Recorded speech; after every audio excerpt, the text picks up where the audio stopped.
Untung sebanyak-banyaknya itu tidak jelas. Kenapa? Karena itu tidak ditangkap otak kita untuk bisa membuat evaluasi yang jelas.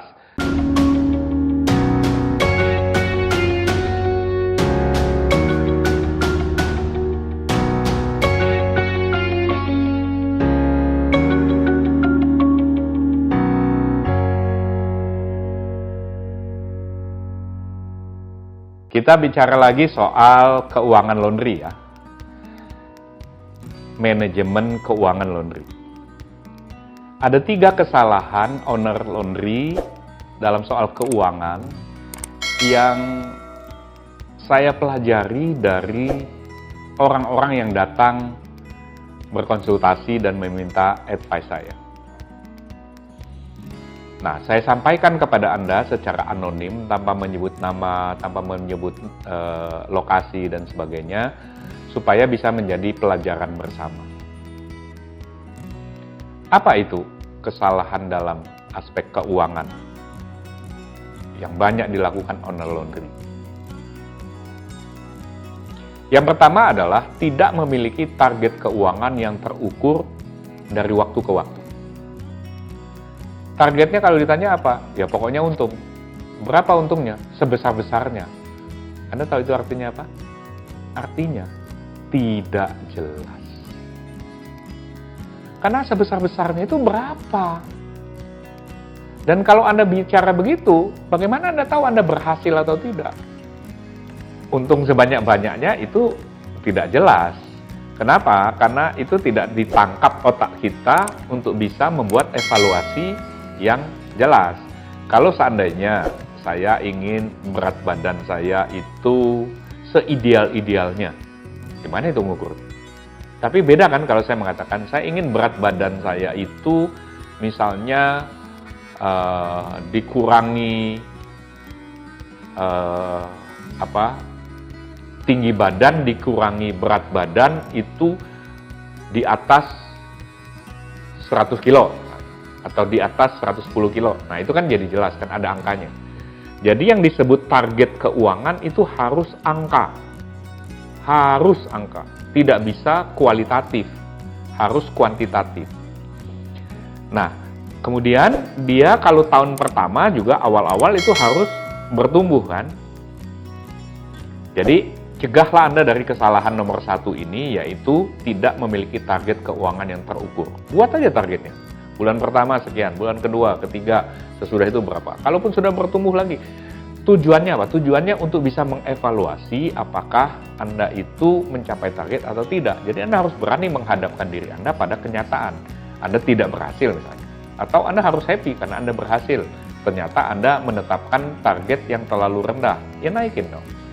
Atau kalau Anda terlalu tinggi, berarti nggak realistik. Berarti realistiknya seperti apa? Belajarlah dari situ. Jadi itu kesalahan pertama ya.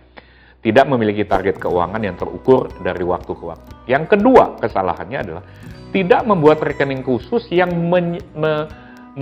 mengkhususkan hasil bisnis laundry Anda. Kenapa ini penting? Karena pemasukan dan pengeluaran laundry, kalau itu berasal dari satu rekening, buka rekening kan gampang banget kan sekarang, dan Anda tidak dilarang untuk punya 2, 3, 4, 5 rekening kan.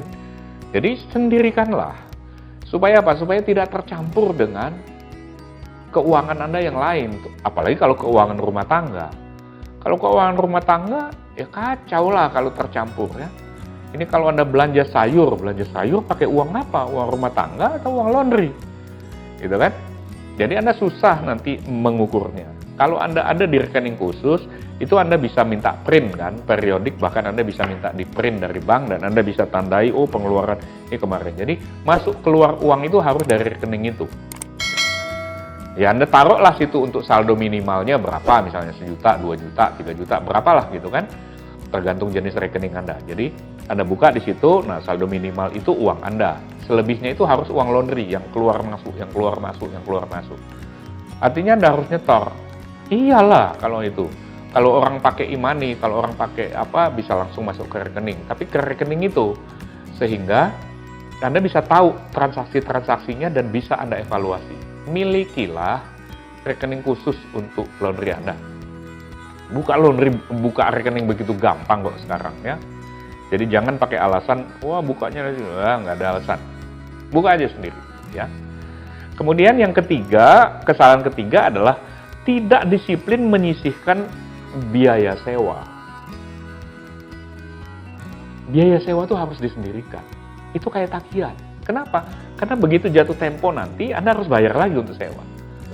Dan biaya sewa umumnya biasanya itu jumlahnya kan nggak kecil untuk pengusaha laundry.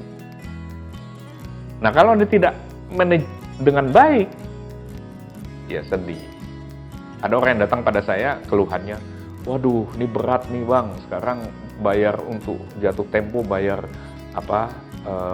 sewa ruko nih, lagi ngumpulin uang. Udah tinggal bulan depan ngumpulin uang gimana? Itu kan 12 bulan kemana gitu. Disiplin aja. Misalnya Anda lihat sewa Anda itu berapa dan Anda bagi selama 1 tahun. Anda boleh cicil, Anda boleh masukkan ke bank sebagai uang yang tidak boleh diganggu, secara harian boleh, secara mingguan oke. Secara bulanan nanti khawatirnya kepake. Tapi boleh juga. Jadi baik secara harian, secara mingguan maupun secara bulanan, untuk biaya sewa harus Anda hitung kalau Anda sewa. Ini kan tempat rumah sendiri, hitung sebagai biaya sewa. Lah itu kan kenikmatan Anda di rumah itu terganggu karena itu. Ya hitung sewanya berapa. Walaupun itu ruko sendiri, walaupun itu rumah sendiri, itu biaya sewa. Kenapa? Karena ini bisnis. Ya kecuali Anda anggap ini kegiatan sosial, supaya ada kegiatan saja ya. Saya nggak bisa bilang apa-apa ya. Tapi saya ingin katakan kepada Anda, ada orang yang tidak berhasil melanjutkan bisnisnya hanya karena ketika jatuh tempo harus bayar sewa, dia nggak punya uang. Diusut ke belakang kenapa? Ya karena nggak melakukan hal-hal sederhana. Jadi manajemen keuangan laundry itu juga nggak ribet amat sebetulnya. Asal orang melakukan sesuai dengan secara berdisiplin, pakem-pakem yang seharusnya. Uang bisnis jangan dicampur, buat rekening. Apa sih susahnya? Biasanya itu karena males, karena ya membenarkan diri lah. Gitu. Jadi kalau Anda mau bisnis, terima tanggung jawab, jangan suka ngeles-ngeles lah. Hindari dari 3 kesalahan dalam soal keuangan. Saya ulangi lagi, milikilah target secara positif, karena ada beberapa owner laundry yang tidak jelas target keuangannya dari waktu ke waktu. Yang kedua, buat rekening khusus, pisahkan dari rekening yang lain. Yang ketiga, disiplinlah menyisihkan biaya sewa. Bahkan kalau saya ingin lebih maju lagi, biasakan menyisihkan biaya sewa dan depresiasi alat-alat. Karena alat-alat akan aus nanti. Anda sisihkan. Uang itu boleh dipakai untuk servis, untuk beli alat baru boleh. Tidak boleh di luar itu. Nah, kalau Anda bisa berdisiplin begitu, itu tanda-tanda Anda akan maju dan bisnis Anda akan berkembang. Karena Anda bisa mendisiplin diri. Karena banyak pebisnis skala UKM tidak maju-maju, tidak berkembang, tidak kemana-mana, begitu-begitu saja, tahun demi tahun berlalu, tahu-tahu sudah tua, karena tidak mendisiplin soal begini, karena itu tidak mengevaluasi dan akhirnya tidak maju-maju. Saya ikut prihatin dengan itu dan saya ingin mengajak Anda mencegah, paling tidak mencegah diri Anda dari kesalahan yang sama. Gitu ya, sukses besar untuk Anda.